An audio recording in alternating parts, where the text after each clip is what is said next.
Bonjour!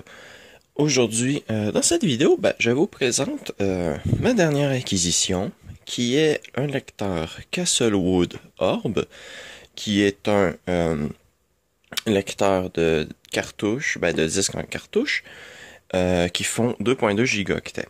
Donc là, je fais juste la vidéo de présentation du machin. Je ferai une vidéo plus approfondie sur le média ainsi que les lecteurs jazz. Là, c'est un truc que j'ai prévu faire.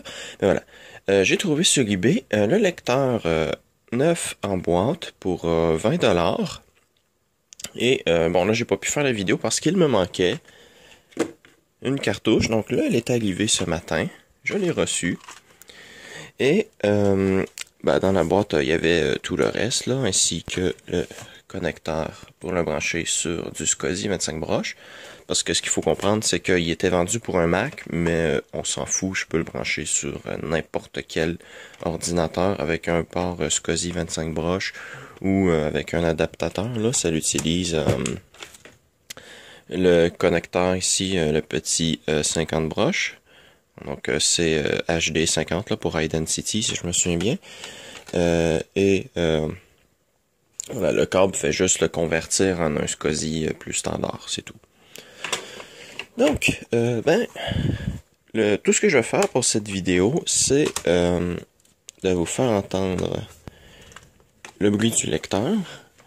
Et je vais le tester par après, parce que là, je l'ai pas testé encore, mais voilà, voici une cartouche. Voilà. Et le lecteur est juste magnifique, j'adore comment il fonctionne, donc j'appuie pour l'ouvrir.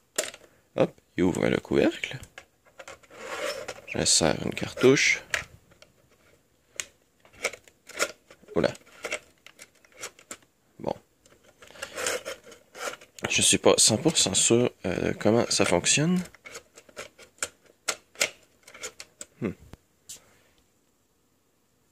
Bien. Donc je le poussais pas assez fort.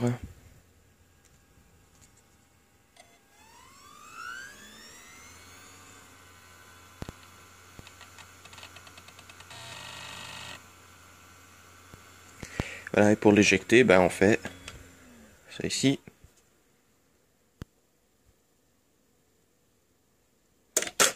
Ça ouvre le couvercle. Et il se ferme tout seul. Voilà. Donc, c'était la petite vidéo sur ça. Donc, voilà, je ferai une vidéo plus en profondeur, comme j'ai dit. Mais là, pour le moment, c'est juste pour vous montrer ma dernière acquisition. Donc, allez, merci d'avoir regardé cette vidéo. Et à la prochaine. Donc, d'autres colis qui sont arrivés. Je m'y attendais pas à les recevoir aujourd'hui. Moi qui étais content d'avoir reçu la cartouche, je vais déballer ça, donc je crois savoir ce qu'il y a là-dedans. Donc, allez, je vais prendre le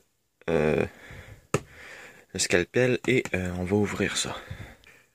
Ah, c'est bien ce que je me disais qu'il y avait dans cette boîte-là. Donc, qu'y a-t-il dans ces boîtes-là?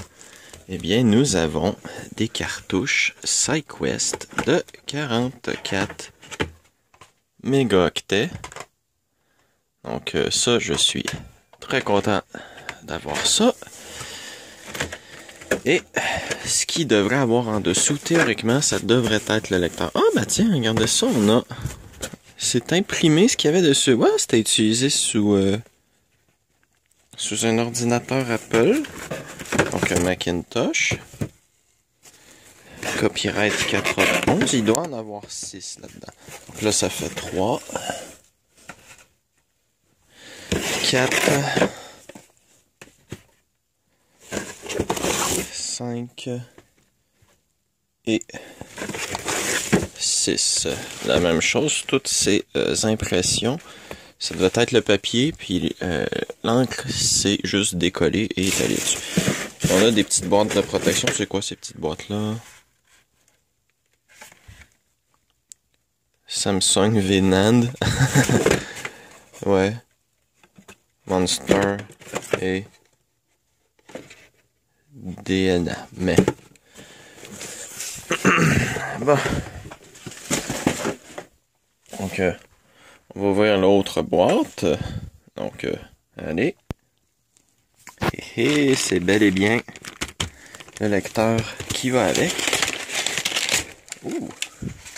C'est pas trop mal emballé. Oh, regardez-moi ça.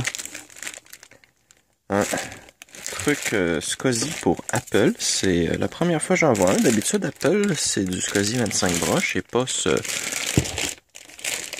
truc. Tu sais, j'avais pas vu qu'il y avait ce câble-là qui venait avec. Waouh! C'était pas dans les photos, ce câble-là, donc c'est un surplus. Et on a le lecteur en lui-même.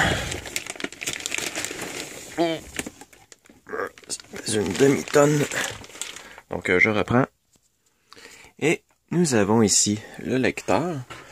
Donc il est encore froid. Il va falloir que j'attende qu'il devienne à la température pièce avant de l'utiliser. On a ici la terminaison SCSI. Ouh, on a même une sortie, là, c'est bien. Ça doit être un fusible. Ouais. Et le bouton d'alimentation. Bon, ben. Et c'est ça, le sélecteur SCSI, voilà, il est sur SCSI 3. C'est pas trop un problème.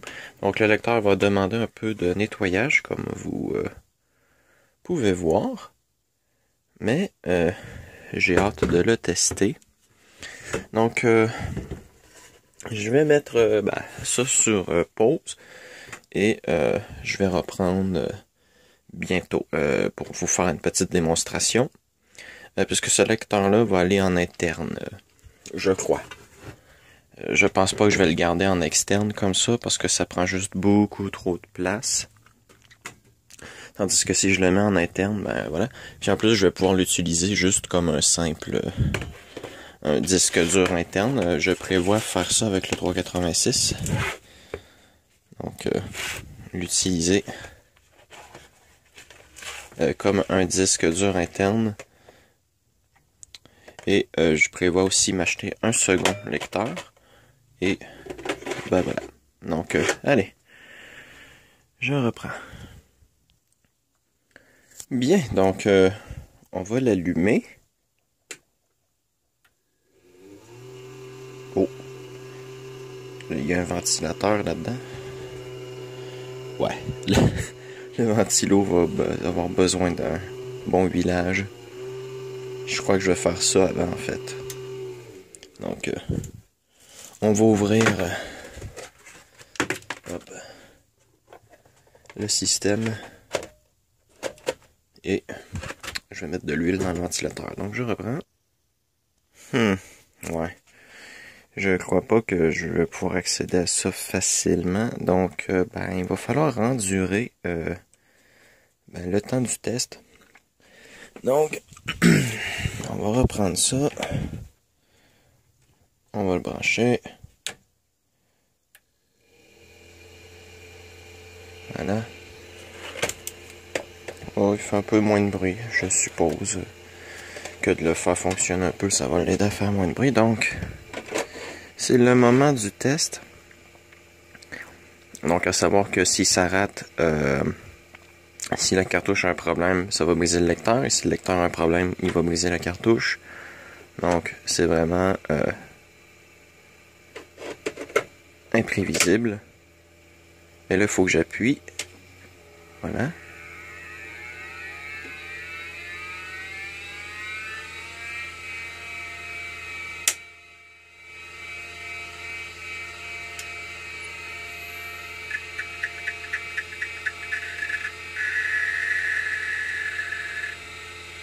Ouh!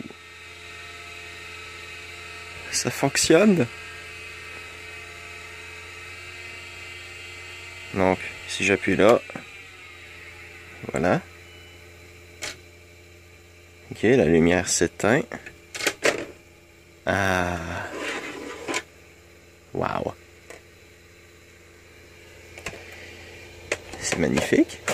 Et j'ai regardé en dessous et il y a un collant qui dit Mac. Donc celui-là aussi vient d'un Mac et c'est deux vendeurs différents. Et pourtant, ça vient d'un sauvegarde de Mac. Et ça vient, c'est un lecteur qui était pour un Mac. Donc voilà.